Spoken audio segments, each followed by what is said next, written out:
हम इस बात का इनकार नहीं करते कि नई टेक्नोलॉजी डिसरप्शन लाती है। वो नए माध्यम खोजती है, वो नए अध्याय लिखती है, वो नए रास्ते, नई व्यवस्था भी बनाती है। हम सभी ने वो दौर देखा है कि जीवन से जुड़े कितने ही आसान विषयों को कितना मुश्किल बना दिया गया था। मुझे नहीं पता कि आप में से कितने लोगों ने बचपन में राशन की दुकान पर अनाज के लिए, केरोसिन के लिए, चीनी के लिए लाइन लगाई होगी। लेकिन एक समय ऐसा था कि घंटों इसी काम में लाइन में लगे हुए गुजर जाते थे। और मुझे तो अपना बचपन याद है कि हमेशा एक डर रहता था कि कहीं ऐसा तो नहीं कि मेरा नंबर आने तक अनाज खत्म हो जाएगा, दुकान बंद होने का समय तो नहीं हो जाएगा। ये डर 7-8 साल पहले हर गरीब के जीवन में रहा ही रहा होगा। लेकिन मुझे संतोष है कि आज टेक्नोलॉजी की मदद से हमने इस डर को समाप्त कर दिया है। अब लोगों में एक भरोसा है कि जो उनके हक का है वो उन्हें मिलेगा ही मिलेगा। टेक्नोलॉजी ने लास्ट माइल डिलीवरी को सुनिश्चित करने में, सैचुरेशन के विजन को आगे बढ़ाने में बहुत बड़ी मदद की है। और मैं जानता हूं कि हम इसी गति से आगे बढ़कर अंत्योदय के लक्ष्य को प्राप्त कर सकते हैं। बीते 7-8 वर्षों का अनुभव मेरा विश्वास और मजबूत करता है। मेरा भरोसा बढ़ता जा रहा है। जनधन, आधार और मोबाइल की त्रिशक्ति, जैम, इस ट्रिनिटी की वजह से आज हम देश भर में पूरी पारदर्शिता के साथ गरीब को उसके हक की चीजें, जैसे राशन जैसी बातें, हम पहुंचा पा रहे हैं। इस महामारी के दौरान भी हमने 80 करोड़ गरीबों को मुफ्त राशन सुनिश्चित किया है। साथियों, ये हमारे टेक्नोलॉजी सॉल्यूशन की करेक्टली डिजाइन करने, एफिशिएंटली डेवलप करने और प्रॉपरली इंप्लीमेंट करने की शक्ति है कि आज भारत दुनिया का सबसे बड़ा वैक्सीनेशन अभियान सफलता से चला रहा है।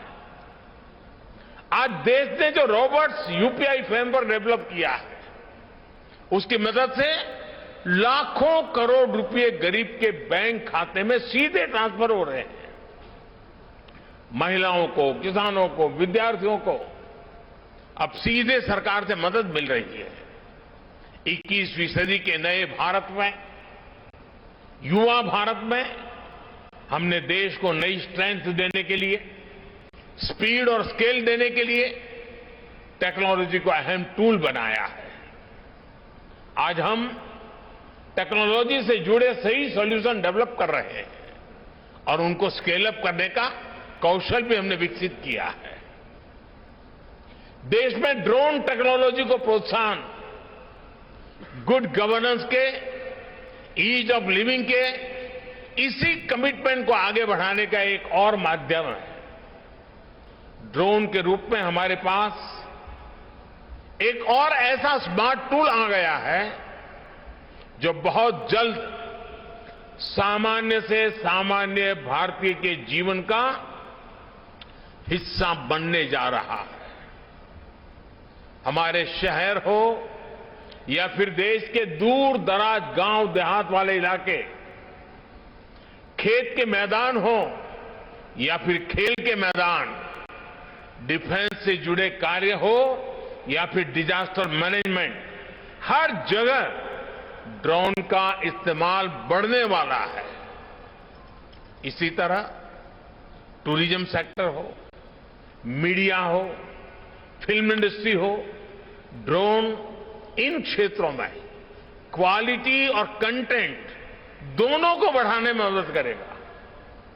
अभी जितना इस्तेमाल हो रहा है ड्रोन का, उससे कहीं ज्यादा इस्तेमाल हम आने वाले दिनों में देखने वाले हैं। मैं सरकार में हर महीने एक प्रगति कार्यक्रम चलाता हूं। सभी राज्यों के मुख्य सचिव स्क्रीन पर होते हैं टीवी के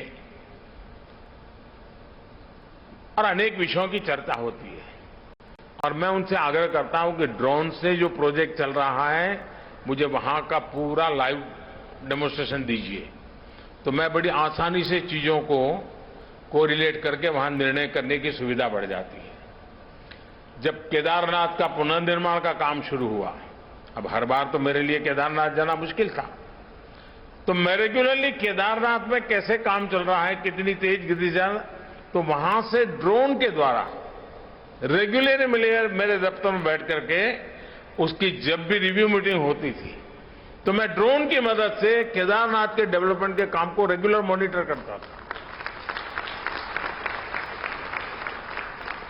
यानी आज सरकारी कामों की क्वालिटी को भी देखना है तो मुझे जरूरी नहीं कि मैं पहले से बता दूं कि मुझे वहां इंस्पेक्शन के लिए जाना है तो फिर तो सब कुछ ठीक ठाक हो ही जाएगा।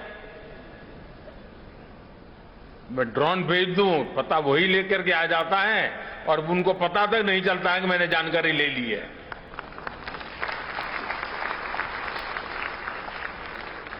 साथियों, गांव में भी किसान के जीवन को आधुनिक सुविधाजनक अधिक संपन्न बनाने में भी ड्रोन टेक्नोलॉजी महत्वपूर्ण भूमिका निभाने वाली है। आज गांवों में अच्छी सड़कें पहुंची हैं, बिजली पानी पहुंचा है, ऑप्टिकल फाइबर पहुंच रहा है, डिजिटल टेक्नोलॉजी का अभूतपूर्व विस्तार हुआ है। लेकिन फिर भी गांव में जमीन से जुड़े, खेती से जुड़े अधिकतर काम के लिए पुराने सिस्टम से काम चलाना पड़ता है। उस पुराने सिस्टम में हर प्रकार का वेस्टेज है, परेशानियां भी बहुत हैं और प्रोडक्टिविटी तो पता नहीं तय ही नहीं कर पाते कुछ हुआ कि नहीं हुआ। इसका सबसे अधिक नुकसान हमारे गांव के लोगों को होता है, हमारे किसानों को होता है और उसमें भी ज्यादा हमारे छोटे किसानों को होता है। छोटे किसान की जमीन और उसके संसाधन इतने नहीं होते कि वो विवादों को चुनौती दे पाए और कोर्ट कचहरी के अंदर चक्कर काट पाए। अब देखिए, लैंड रिकॉर्ड से लेकर सूखा, बाढ़ राहत में, फसल के डैमेज तक हर जगह रेवेन्यू डिपार्टमेंट के कर्मचारियों पर ही व्यवस्था निर्भर है।